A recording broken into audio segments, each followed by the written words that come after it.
It was early morning, and as I sipped my coffee in the small apartment I now called home, I couldn't help but glance at the photo of my late wife, Sarah, on the mantel. I had never imagined that my life would come to this, selling the house we had built together, everything we had worked for, only to be discarded by my own flesh and blood. The thought was still too painful, but today was different. Today, I would make sure that everything had consequences. Caitlin and Jeremy, my daughter and son-in-law, thought they had me cornered. They thought I was some old fool, too weak to understand their plans. They were wrong. This new chapter of my life began with an appointment I had made for that morning.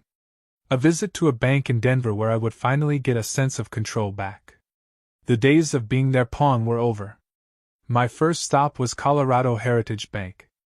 I'd heard good things about them, a family-oriented institution, unlike the large corporate chains that cared only about their bottom line. I made my way to the bank in my best suit. The tall buildings of downtown Denver greeted me with their modern glass facades, but it was the warmth of the neighborhood that reminded me of how out of place I had felt since moving here. I was greeted by David Thompson, a man in his mid-40s who looked like he had worked his way up from nothing. His friendly demeanor put me at ease. "Mr. Harris, welcome. What can we do for you today?" he asked, offering me a firm handshake. "I recently sold my family home, and I'm looking for a place to secure the proceeds. I need a fresh start." I spoke calmly, aware that Caitlin and Jeremy would not be getting a penny of it. David nodded, listening intently as I explained my situation. He asked the right questions, never prying too deeply into my personal life. His professionalism was exactly what I needed. "I've had some experience in banking, Mr. Harris. I understand the need for both security and flexibility when dealing with such an amount." As we finalized the paperwork, I felt a weight lift off my shoulders. For the first time in years, I was making decisions that were mine alone. My future was no longer tangled with the deceit of my daughter's manipulations. By the end of the day, my new account was set up. Nearly $850,000, all of it from the sale of the home Caitlin and Jeremy had taken for granted. I couldn't help but smile. They wouldn't know what hit them. They thought I was frail, lost in my own confusion. But I had been biding my time. The next few days passed slowly. I had found comfort in a new routine. Mornings at a cafe just down the street, afternoons spent exploring the small parks in the neighborhood, and evenings filled with quiet reflection. It was on Wednesday afternoon when I received the call I had been waiting for. David called to confirm that the transfer from my previous account had gone through. The funds were officially in place, and I felt ready. I was no longer their burden. I was free. It was Thursday afternoon when I received the call. My phone buzzed with Caitlin's name, but instead of picking up like I always had, I let it ring. For the first time in years, I wasn't running to answer her every beck and call. I let it go to voicemail, a smile tugging at the corners of my lips. She thought she had me all figured out, didn't she? My own daughter, plotting my future as if I were some helpless old man. She didn't even know what I was capable of. I stood in my apartment, looking out the window at the Denver skyline. A city of ambition and opportunity, a stark contrast to the quiet life I had left behind. The house, the family memories, they were all gone now. But in their place was something far more powerful, my independence. Caitlin's message flashed on the screen, her voice full of practiced sweetness. "Dad, I hope you're doing okay. I know things have been tough, but Jeremy and I have been talking, and we've made arrangements for you. We found a place. It's like a resort but with medical care. You'll be well taken care of. We've already booked the spot for next week. You don't need to worry about anything." A resort, she called it. But I knew what she really meant, a way to get me out of the picture without much fuss. They were ready to cash in, sell my house, and leave me in some sterile, forgettable place where I couldn't interfere with their plans. I shook my head, disgust building in my chest. I dialed Todd Fisher's number, the real estate lawyer I'd been seeing for the last few weeks. I had a plan in place, but now, with the money transferred, it was time to move forward with the sale. Todd answered on the first ring. Mr. Harris, how are we looking today? Ready to go, I said, my voice steady, more confident than I'd felt in years. Let's do this. Good. We're expecting multiple offers. Denver's market is still as strong as ever. If you're ready, I'll have the paperwork prepared. Get it done. I want the place sold before Caitlin and Jeremy get back from their trip. A small, satisfied grin spread across my face. Caitlin thought she had everything planned out. Well, they were about to learn just how wrong they were. By Friday morning, the house was officially under contract. Everything had moved quickly, far faster than I could have imagined. Todd had pulled the right strings, and now the place that had once been a family home would soon belong to someone else.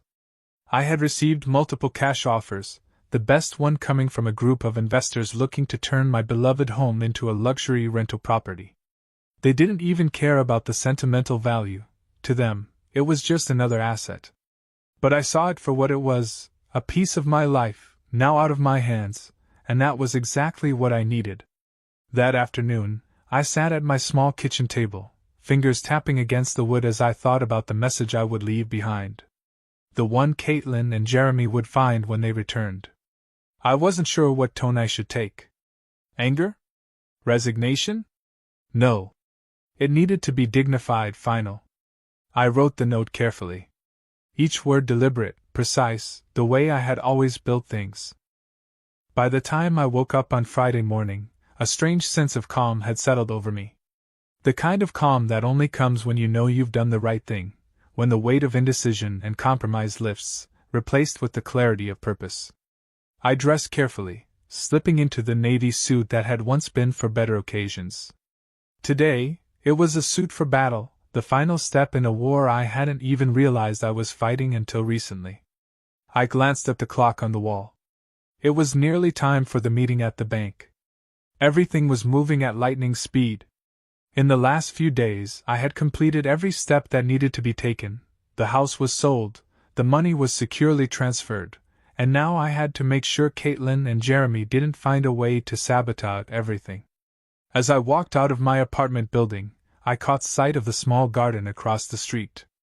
The one where Sarah and I had spent our first summer together in Denver, planting tulips and roses in the early mornings. It had become a quiet space I'd return to every now and then when the memories hit too hard. But today, I didn't need to dwell on the past. Today, I was walking toward my future, and that future didn't involve the manipulation of my daughter and her husband. The drive to the bank was quick, the roads quiet in the early hours of the morning. I reached Colorado Heritage Bank with time to spare. I stepped out of my truck, locking the doors, and walked into the lobby.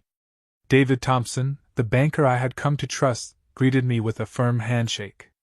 "Mr. Harris, good to see you," he said, his voice calm, reassuring. I was starting to like this man. He had integrity. He understood what mattered. "Good to see you too, David," I replied, my voice steady. I followed him into his office, taking a seat across from the polished oak desk. The morning sun filtered through the windows, casting long shadows across the room. "Let's get started," I said. "I need you to help me take care of something."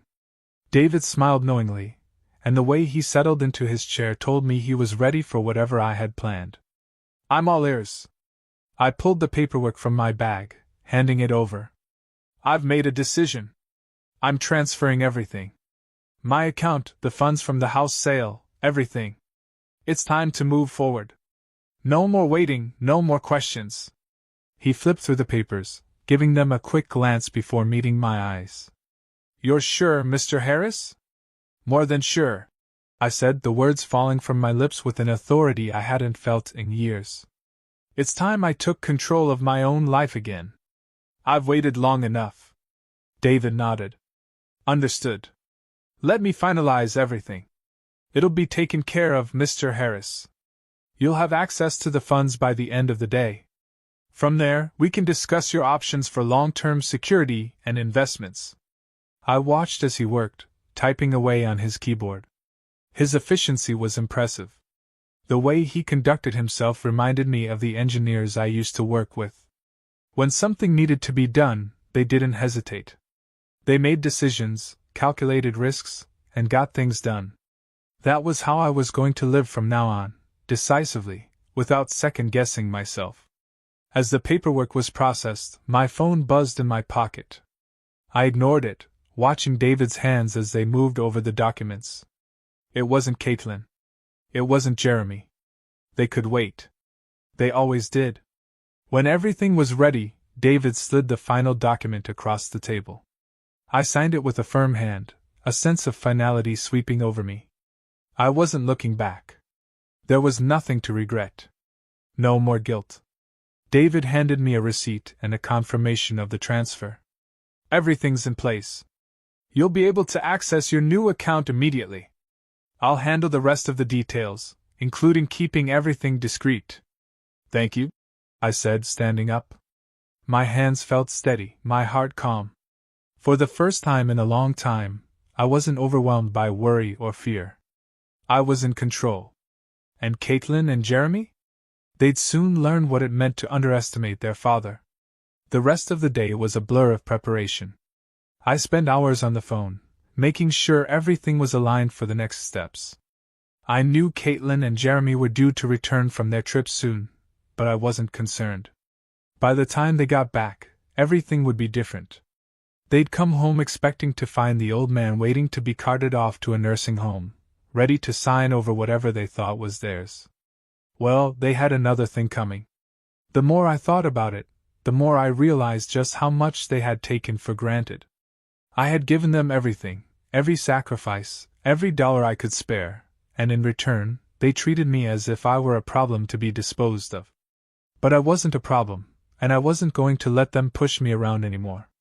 That evening, I sat in the quiet of my apartment, reflecting on everything that had led me to this point. The house was sold. The money was safe. And now, it was time to send Caitlin and Jeremy a message they wouldn't forget. I picked up the pen and paper, and as I wrote the note, the words came to me with a clarity that stunned me. Dear Caitlin and Jeremy, if you're reading this, then my plan has worked perfectly. I heard your phone conversation, Caitlin, about how I'm a burden, about how you wanted to put me in a nursing home and sell my house. I heard you calculate how much money you'd make off my life's work. Well, you've made a mistake. The house has been sold for $890,000 in cash, and the funds are safely in a new account. I've moved on to a new place where I'm appreciated, not just tolerated. Don't worry about me. You should be worrying about yourselves. Everything you thought you had is now gone.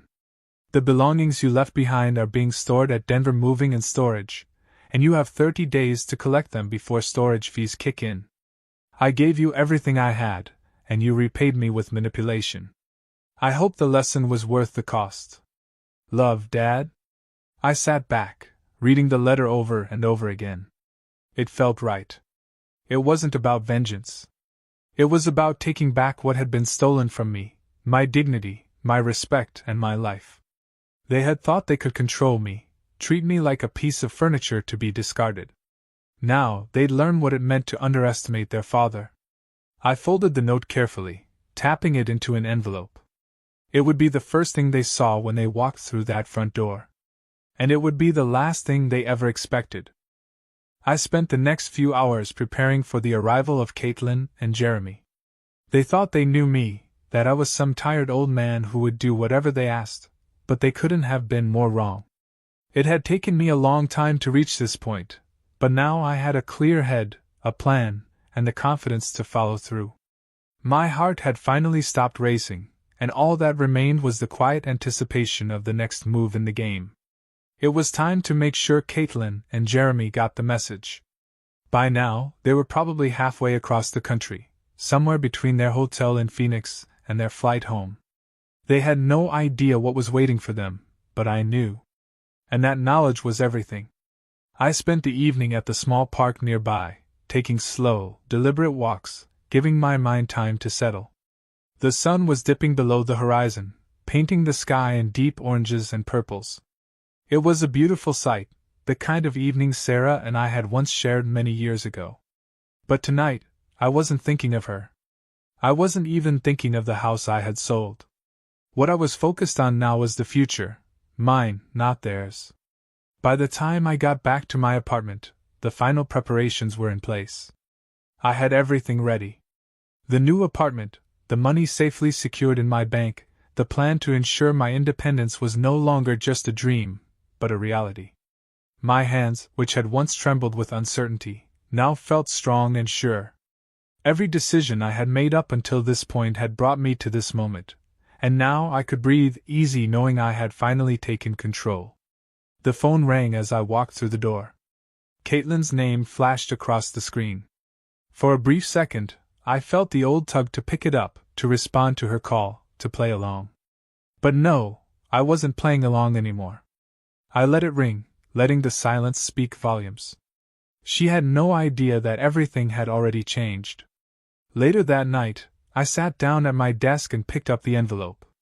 I made sure to seal it carefully, knowing exactly where I would leave it.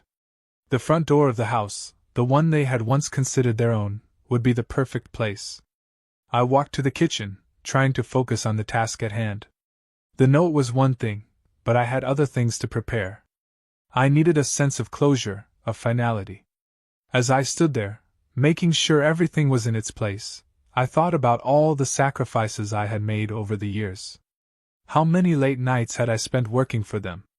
How many times had I put my own dreams aside to make sure they had everything they needed? It didn't matter now.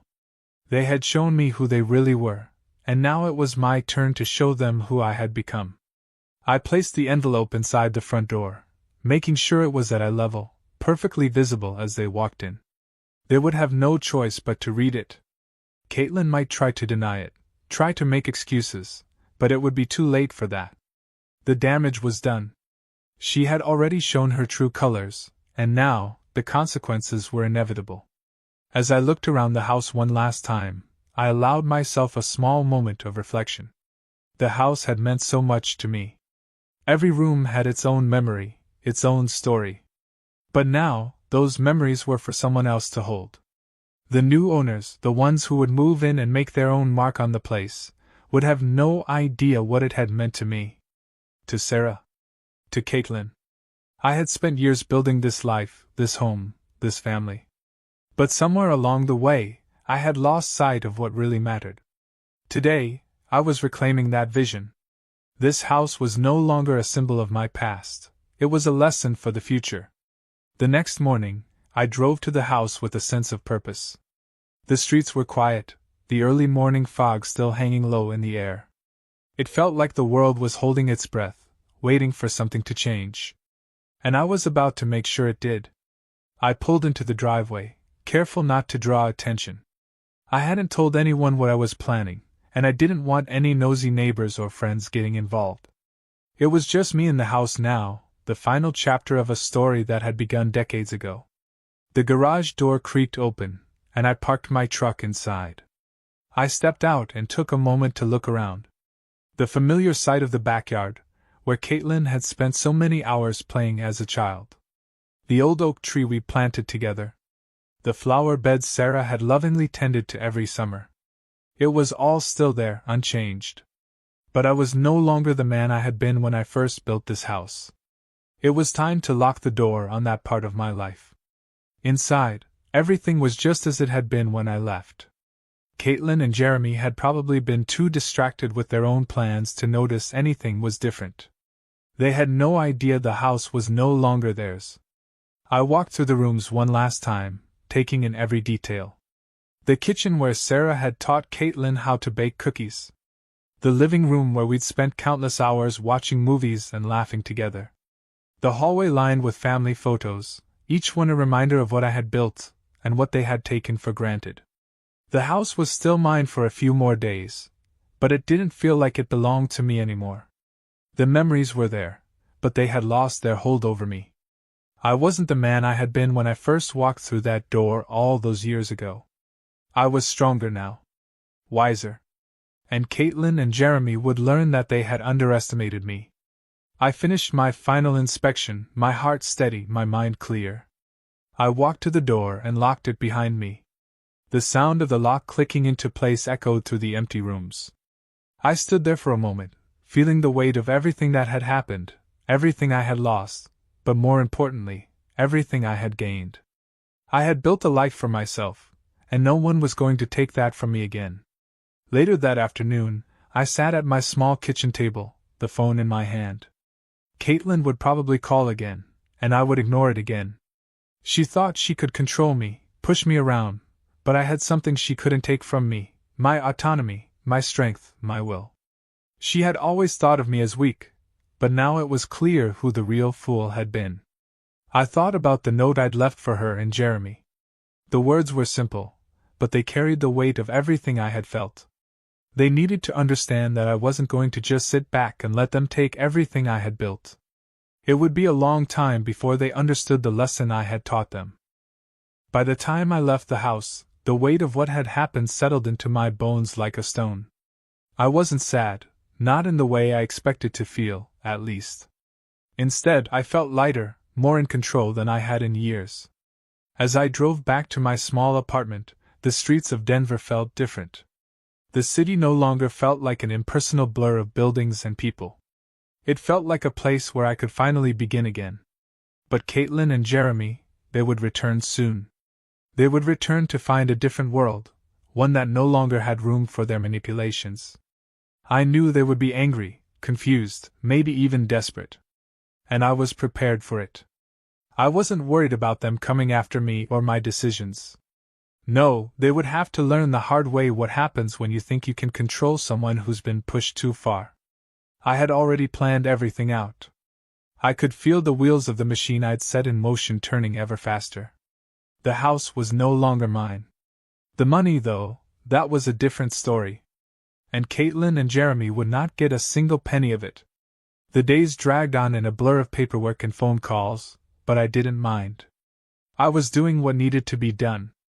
I was preparing for the confrontation, the moment when they would come home, keys in hand, expecting to waltz into their inheritance. Instead, they would be met with an empty house and the cold reality of their actions.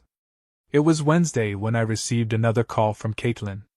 This time, I almost picked up. I could picture her face, probably calling from the hotel, her voice sweet but with an underlying tension. But I didn't pick up. I let it ring and then go to voicemail.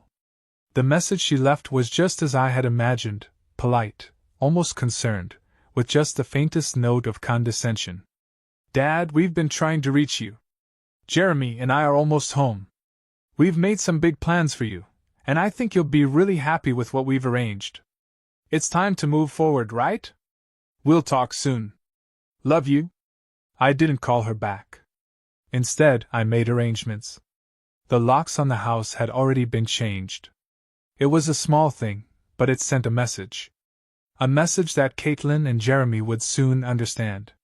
They would learn that I was no longer the man they thought they could manipulate, the man they could push around. The next day, I returned to the house once more. This time, I wasn't just making sure everything was in order. I was preparing for their arrival. The envelope was still there, waiting for them.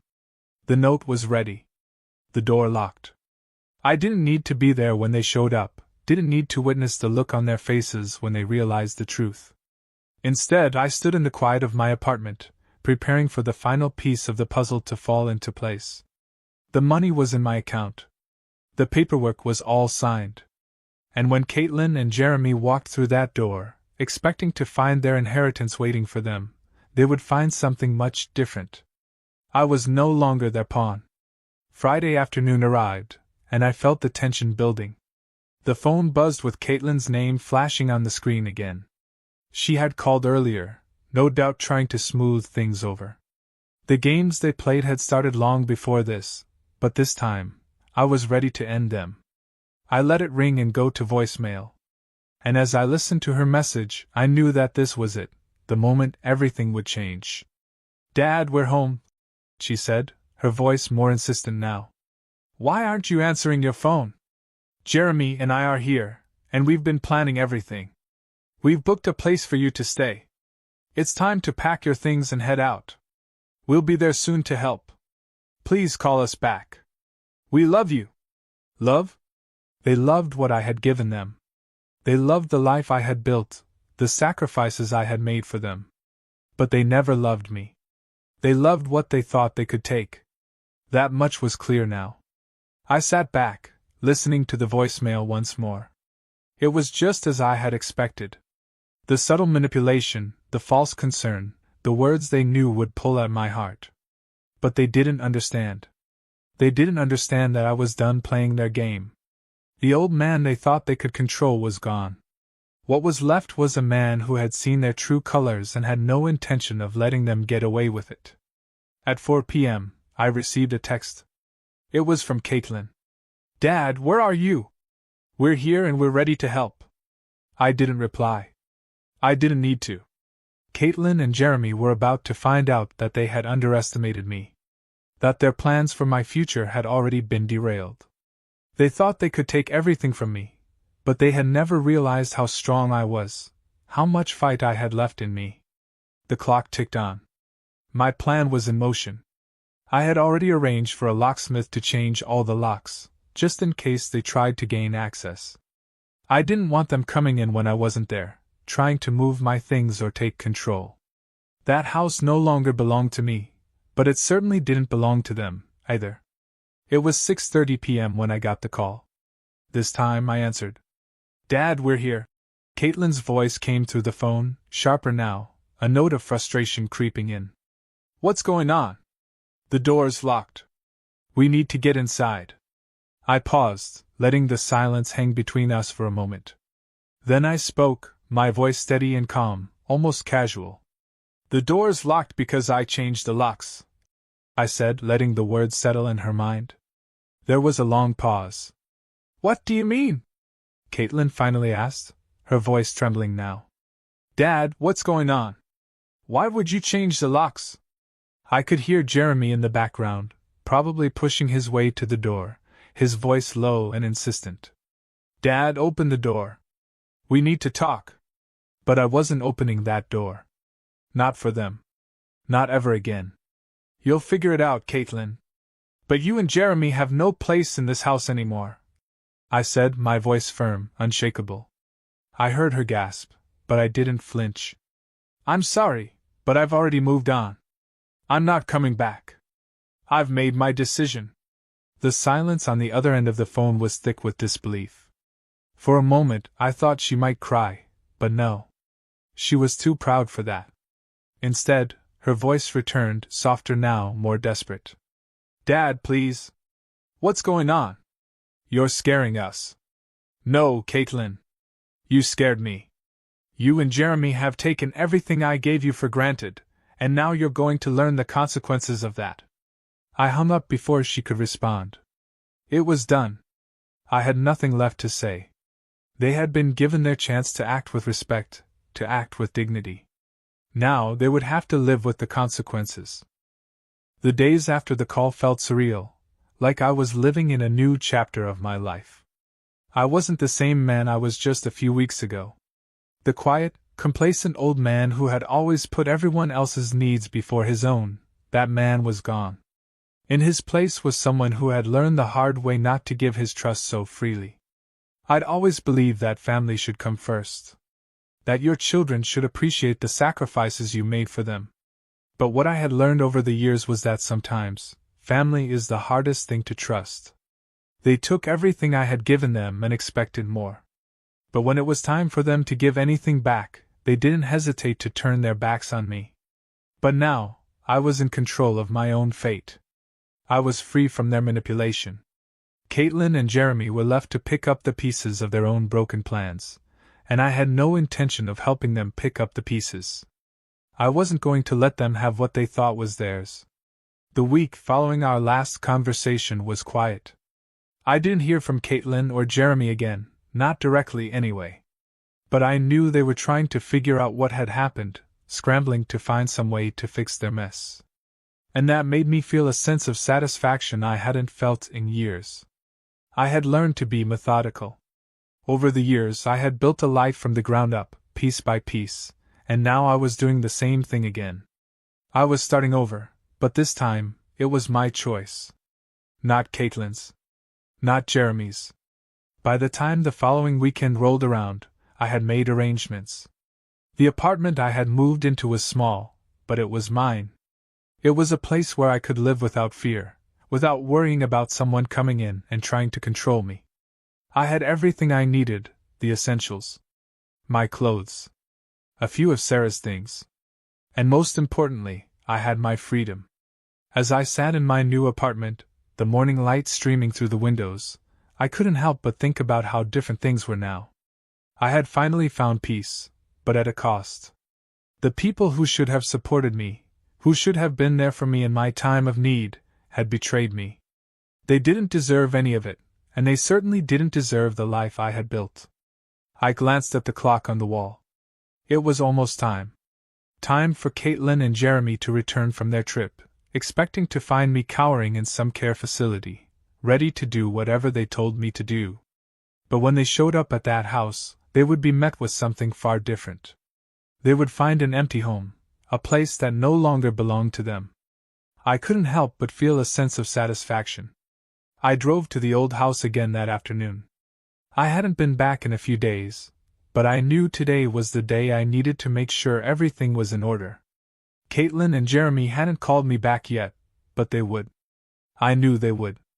They would be frantic, trying to figure out where I had gone, what had happened to their inheritance. They wouldn't know what hit them. I parked my truck in the driveway and sat for a moment, staring at the front door. The house still looked the same on the outside. But I knew better than anyone that the house had changed. It wasn't the home Sarah and I had built. It was just a property now, a commodity. Nothing more. I stepped out of the truck and walked to the front door, keys in hand. I hadn't been back here since I changed the locks. They would find it locked, just as I had left it. I wasn't going to let them waltz in like they owned the place. I had given them enough. Now they would learn the hard way what it meant to treat family like a transaction. The door opened with a creak, the familiar scent of the house washing over me. The hardwood floors, the smell of old wood, of history. Everything was exactly as it had been. But it felt different. It didn't feel like home anymore. It felt like a place where someone had been stripped of everything that mattered. I walked through the rooms slowly, taking in everything. I couldn't help but remember the good times, the laughter. The way Sarah had made this house a home. The kitchen where she'd cooked dinner for me every night, the dining room where we'd sat and shared meals, the living room where we'd spent so many quiet evenings together. It all felt so distant now, like a memory from another life. I stopped in front of the mantel where Sarah's picture used to sit. The frame was gone, the place where it had been sitting now bare. I didn't expect them to leave it there, but it stung all the same. Caitlin and Jeremy had already taken their pieces of this place, but I wasn't going to let them take everything. I looked around one last time. The empty room seemed to stare back at me, but there was no regret. No second-guessing. I had made my decision, and I was at peace with it. That night, Caitlin finally called again. This time I answered. "Dad," she said, her voice tight, like she was trying to keep her emotions in check. "Where are you? Why aren't you at the house?" I didn't speak immediately. I let the silence stretch between us. "Dad?" she repeated. "Where did you go?" I could hear the desperation in her voice, and I wasn't moved by it. Not anymore. "I moved," I said simply. "I'm not staying at the house anymore. I've made other arrangements." "What do you mean?" "We've been trying to reach you for days. We've been worried. Why didn't you tell us?" "Worried?" I asked. "You were worried about how you could sell my house, how you could get your hands on what you thought was yours. You weren't worried about me." "Not at all." There was a long pause on the other end of the phone. I could hear Caitlin's breath catch, but I wasn't done. "I'm not a burden, Caitlin. Not anymore. I've made sure of that. You and Jeremy thought I wouldn't notice, that I wouldn't see your plans for what they were. But I did. And now, you'll have to deal with the consequences." "Dad, please. You don't understand." "Oh, I understand perfectly. You and Jeremy were planning on taking everything I worked for. But that's over now. I'm done. And you need to get used to the fact that I'm no longer a part of your plans." I hung up before she could say anything else. The next few days passed slowly, but I knew the storm was coming. Caitlin and Jeremy would be furious when they saw the changes. They would be scrambling to figure out what to do next. But I wasn't concerned. The life I had built was mine to control, and no one was going to take it from me. Not anymore.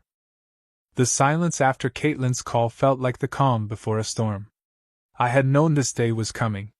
They would come, furious, confused, demanding answers that they would never get. I had already made my peace with it, but still, a part of me couldn't help but feel that old tug of family. The memories of Caitlin as a little girl, of the holidays we had spent together, of the love I had once felt for her and Jeremy. It wasn't easy to let go of that. But there was no turning back now. I had drawn the line, and I wasn't going to let them cross it. They thought they could control me, manipulate me into doing what they wanted. But they had underestimated me. They didn't know what it was like to feel the weight of years of betrayal, of sacrifices made without thanks. They had always taken, but never given. The next morning, I woke up early, as I always did. The quiet of my new apartment surrounded me, and for the first time in years, I didn't feel the crushing weight of responsibility bearing down on me. I could breathe. I could think clearly. No longer was I shackled by the expectations of others. I knew Caitlin and Jeremy would be showing up soon. They had no idea what was in store for them. But they were about to get an education, one that would teach them not to take their father for granted. I spent the morning making a few calls. I had already arranged for the necessary legal work to be done, ensuring everything was locked in place. The house was no longer mine, but I had made sure it wasn't going to end up in their hands either. The money, the house, the future I had built for them, it would all be gone in an instant. And I wouldn't lift a finger to stop it. I also took the time to check my accounts. The money was where it needed to be, secure and untouched. There was no way they would get to it now. No more asking for loans, no more emotional manipulation, no more pretending like they cared. I had worked for everything I had. They hadn't earned a penny of it. By noon I was ready. I knew they would come. They would show up at the house, expecting me to be there, waiting for their demands. They would find the door locked, and they would know. They would know that the game was over. It was 2 p.m. when the phone rang again. Caitlin. She wasn't even trying to disguise the urgency in her voice this time. "Dad, where are you?" she practically shouted. "We need to talk. You can't just leave without saying anything. What's going on?" I let the silence hang for a moment, savoring it. The quiet satisfaction of knowing I had the upper hand. "I told you, Caitlin," I said calmly. "I've moved on. I'm not going back to that house. It's not yours anymore." "What do you mean? What are you talking about? We've been trying to reach you. You can't just disappear. You need to come back. You don't get it, do you?" I asked, my voice cold. "That house, that life you thought you could just take, it's over. I'm done. And you and Jeremy can't manipulate me into doing what you want anymore." "But Dad..." "No, Caitlin. No more. You've taken everything from me, everything I've worked for, and now you're going to learn what it means to push me too far. I've had enough." There was a long pause on the other end. I could almost hear her trying to process the words, trying to make sense of the fact that I wasn't playing along with her games anymore. "I don't understand," she said quietly, the anger in her voice replaced by confusion. "Why are you doing this?" "Because you never appreciated anything I did for you," I said flatly. "You and Jeremy thought I was just some old man you could push around, get money from, and use for your own gain. But you're wrong. I'm not your ATM. I'm not your problem to fix." I hung up before she could respond. By the time Caitlin and Jeremy showed up at the house, I was already several steps ahead. I knew they would arrive expecting to find me there, ready to submit to their demands. But instead they would be met with nothing but empty rooms and a note they would never forget. I watched from a distance, sitting in the quiet of my apartment, the phone in my hand. Caitlin and Jeremy pulled up in their car, just as I had expected.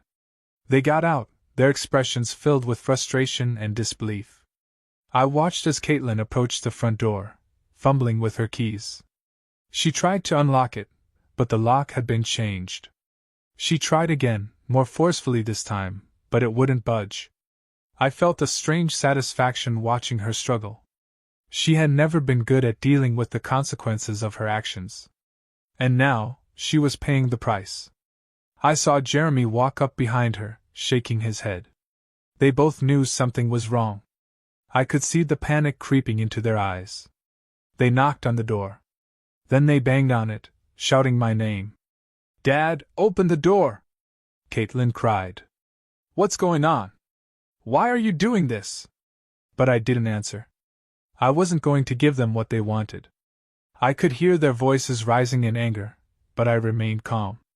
I had made my decision. I had drawn the line, and now, it was time for them to deal with the consequences. After a few minutes of pounding on the door and shouting, I saw them pull out their phones, probably trying to figure out a way to reach me. But they weren't going to get through. Not this time. Caitlin tried calling again, but I didn't pick up. Instead, I sat back in my chair, watching the screen as she left yet another message. This time, her voice was filled with desperation. "Dad, please. We're sorry. We didn't mean it. Please, just open the door. We can work this out." But I knew better than to believe her. I had already given them enough chances. They didn't get to manipulate me anymore. I let the phone ring out, and when it stopped, I put it down, content. The ball was in their court now. They would have to figure it out themselves. Caitlin and Jeremy had no idea how much I had changed, how much I had learned.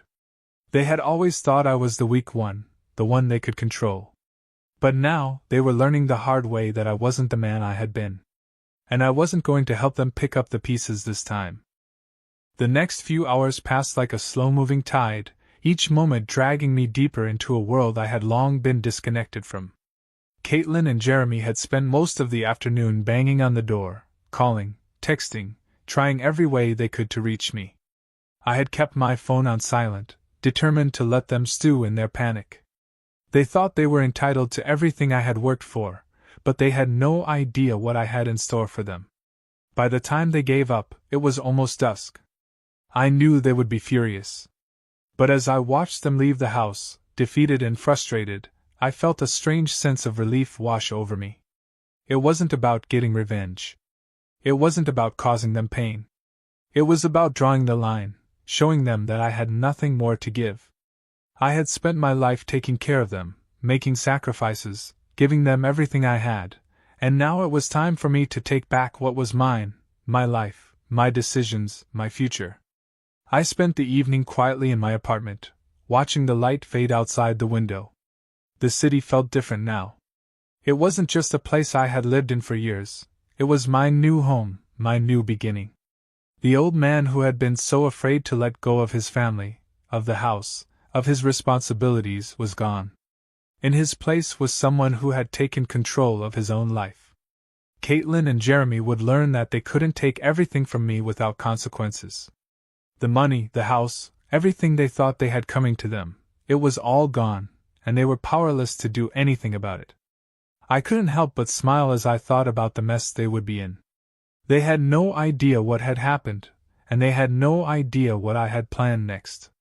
They had thought they could walk all over me, but now they were the ones left in the dust. By morning, the storm had hit. Caitlin's call came at 7:30 a.m., her voice tight with anger, her words stumbling over each other. She had no idea where I had gone, no idea what I had done. All she knew was that the house was locked, the money was gone, and I had disappeared without a trace. "Dad," she said, practically gasping for breath. "What the hell is going on? You can't just leave. You can't do this to us." I listened to her for a moment, hearing the desperation in her voice. She had always been good at manipulating people, using guilt and emotion to get what she wanted. But not this time. This time, I wasn't going to fall for it. "Caitlin," I said, my voice calm even. "You've been taking everything from me for years. I've given you everything, and you never appreciated it. You and Jeremy think I'm just some old man you can control, but you're wrong.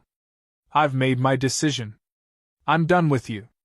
"No, Dad," she pleaded, her voice cracking. "Please, you don't understand. We're your family. We're just trying to help you. You were never trying to help me. I snapped back. You were trying to take what's mine. You and Jeremy were already spending my money in your heads before I was even gone. You weren't worried about me. You were worried about what you could get. I'm sorry, Dad, she said quietly. I was wrong. We were wrong. But please come home. We can fix this. I'm not coming back, Caitlin. The house is gone, the money is gone, and so are you. You made your choice, and I made mine. I've moved on.